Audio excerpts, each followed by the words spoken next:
18 is not a magic number. Once you turn 18, your brain is not fully developed, especially for kids who have been in foster care. There's a lot of barriers that are already placed on us. Once you turn 18, the expectation is that you're just an adult and you're supposed to know all of these things and set up a bank account and go to school and drive and all of these different things that you're supposed to do on your own. But children who are in normal situations are not expected to just leave their home whenever they're turning 18. We're supposed to continue to love them and support them after they turn 18, just as if they were our own child, because that's how foster parents are supposed to treat their children now. Young people that age out of foster care experience higher rates of homelessness, incarceration, trafficking, and just, outcomes that add to trauma that they have already experienced from even being in foster care and what led them to be in foster care in the first place. Just because they turn 18, you're not ready, most are not ready to be on their own. You don't take the training wheels right before you go down a big hill. And at 18, that's a big hill for most kids. Participating in a program that supports them and helps them navigate that transition into adulthood really sets them up for success and what that looks like to them. It allows them more time to grow and gain independence and learn as an adult with supportive adults helping them along the way, whether that's through our independent living specialists, the Youth Villages Life Set program, some of our supervised independent living programs, and even our foster parents that support this population of youth aging out of foster care. It really helps them to stay on path with their goals. We feel that a child does not become an adult until they're actually ready to live on their own, pay their bills, be able to function every day without don't forget your socks, don't forget your deodorant, whatever it may be. That's adulting. 18 is not adulting. 18 is figuring out what in the world happens next. Extension of foster care is a good way to keep young adults connected to the supports that they're connected to while they're in foster care. And once they age out at 18, they're able to experience the same support that they've been having before with an added independent living stipend. They're able to go on to college, or now they're able to continue working without having the pressure of going into school, because school is not for everybody. Some children are choosing to go to college so that they have a place to sleep. And now they're not going to have to do that. And that's super important because oftentimes young people, when they age out of foster care, they need a gap year or they need some time to settle after they complete their high school education. They oftentimes need an opportunity to work and gain those employment skills, and then think about, going to school. So this flexibility allowed an opportunity for us to serve more young people in extension of foster care and really just give them options. It's a scary experience because you're looking at your future, and if something doesn't work out, you kind of don't have any net to catch you. It is a big nosedive into a deep pool of unknown. They're having to probably change their homes again. They're changing caregivers. They're changing social workers again. In the midst of all that change, that's when you need to be the most consistent, because they're really going to start testing those. Well, what am I supposed to do as an adult now? Well, you're not an adult now, but you're going to have some more freedoms to make more decisions about your own care, about your own future. That's the difference. You have a time window that you're working against, and but you can't lose focus, and you have to be strong even when the child is like, this is daunting. What's going to happen? I'm coming up against this deadline, and it can be an emotional situation there. Make sure to stay connected with your caseworker and your independent living specialists and your foster parents. These are individuals that are here to help you navigate that transition into adulthood, and know that you're not alone. I think something that is important for foster parents to remember now is that you were a teenager once.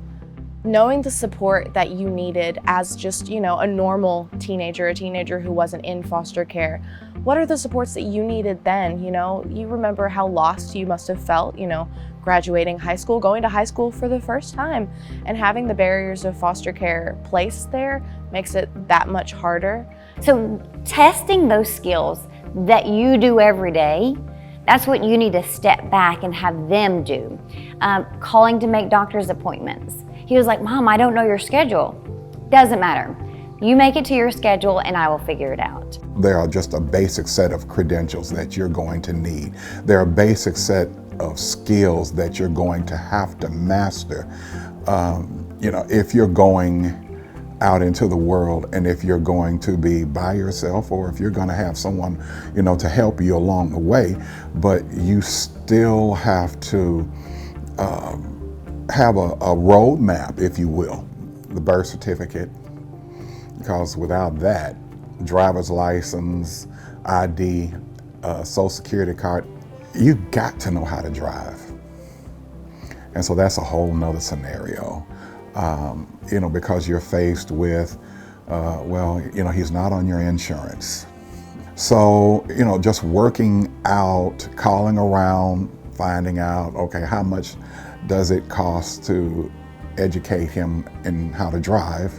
Life skills, checking account. Can they be able to manage that, to balance that out? If they don't have a lot of money, but what you do have, how are you managing that? And I go by that checklist. I keep it in my phone and I review it periodically. Where are we? They need those documents to gain employment, to get into school if they want to go to post-secondary education. Those are all things that are important that they need when they're transitioning out of foster care. Coming into foster care, it's scary within itself. And then, looking at 18, you're kind of at the point to where it's like, you trying to see if someone cares about you. And through all that time, he was there saying, be in the net, like I said before, and knowing that there's a net, someone there to hold their hand out and catch you is something that I'm extremely grateful for. Teens are still just that little kid looking for support, looking for someone to love them. But just having someone to come and talk to you and help you organize those kind of tasks you have to complete. And breaking them down into its smaller constituent parts is one of the skills that I really wanted him to master. Communicate with everybody. There's going to be a lot of information and resources that's coming to you that you will qualify for. Take those things serious. Get connected to your independent living specialists because they're the experts on your transition. Having a lot of patience and still knowing what the end game is. And, check off that box, check off that box, and check off that box. And then you get with your caseworkers, okay, this is where we are. Is this where we need to be? He calls them the people that he's worked with in Nashville, his grandparents, Miss Matthews, because the oversight definitely helps. If I could impart one bit of critical information to anyone that would want to ride in this same seat, is to make sure you document your stuff. It's gonna save you a lot of angst and a lot of time. Should an option be available to you, you want to be able to readily take advantage of it. But also think about that transition and what you want life to look like after foster care, and let us help you achieve that. I would say another thing that EFC helps with is kind of getting the stress off your shoulders going into the age of 18. That's another one, real big help.